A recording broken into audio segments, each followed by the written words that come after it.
Hello, my name is Josh Grumski-Flores, and this presentation will be on the Core Pair Spectrometer. Core stands for the Compact Detector for Electron-Ion Collider. As the name suggests, Core is a proposal for the design for a detector for an electron-ion collider. The Core team is interested in analyzing collisions of an electron and ion. In order to do just this, we want to characterize the electron beam that comes from the collision. Doing so would help us understand things such as deeply virtual constant scattering, tetrapentaquarks, new exotic states of matter, and color glass condensates. A number of detectors are being used in order to do just that, but I am specifically interested in creating a pair spectrometer. Here's what the schematic of the EIC looks like. This detector will be situated at one of the locations in orange. Those are locations where the electron and ion beams cross, and therefore is where all the colliding is happening. The cutaway diagram here is Core. My project is situated, or is not shown here, but my project deals with determining the energy, the photons that come from the target region. The pair spectrometer I am designing is a piece of equipment that would be used in order to detect the photons that are released by the Bremsstrahlung reaction. An electron comes close to the nucleus of an ion, and in the process, the two share a photon and release a photon.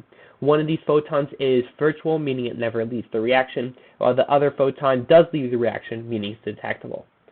This is the photon that we're interested in characterizing, or finding the energy of. Now, we figure out the energy of the photon through a process called pair production.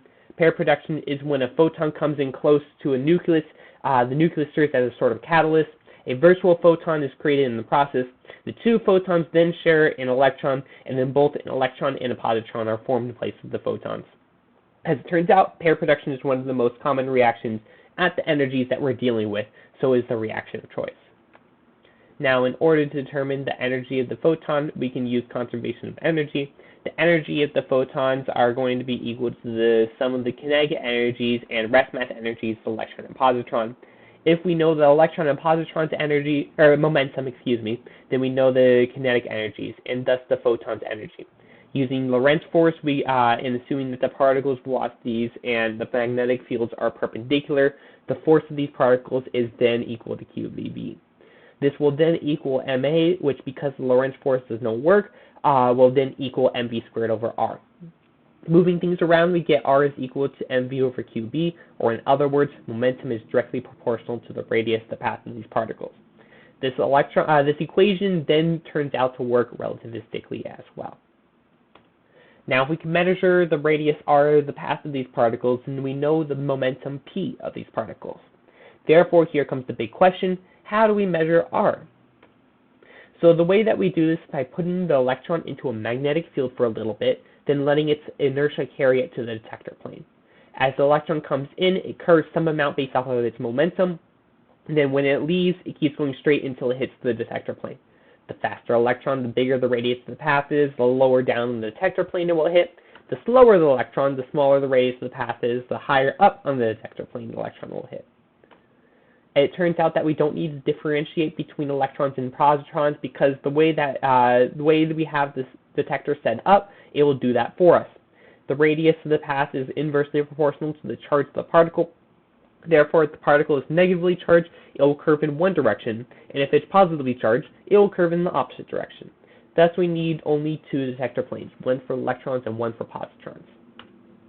Finally, on to actual pictures for my project. Here's what the final result looks like for one beam.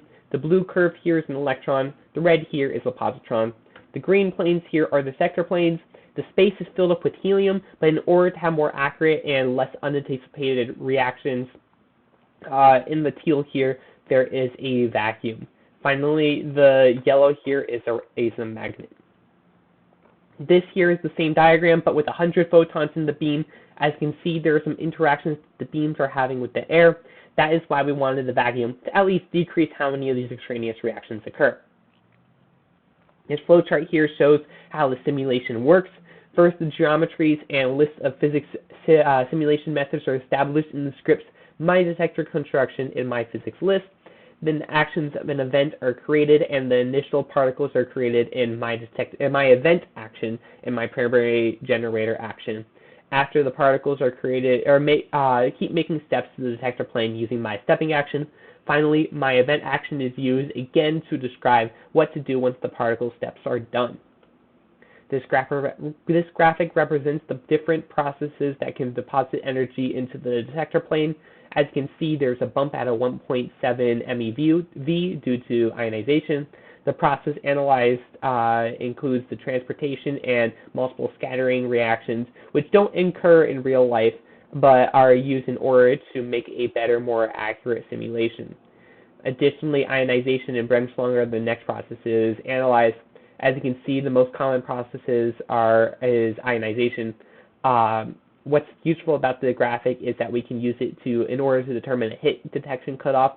The energy of a hit particle is going to be mostly greater than 1 MeV, so we define a hit on the detector plane as any energy deposition greater than 1 MeV.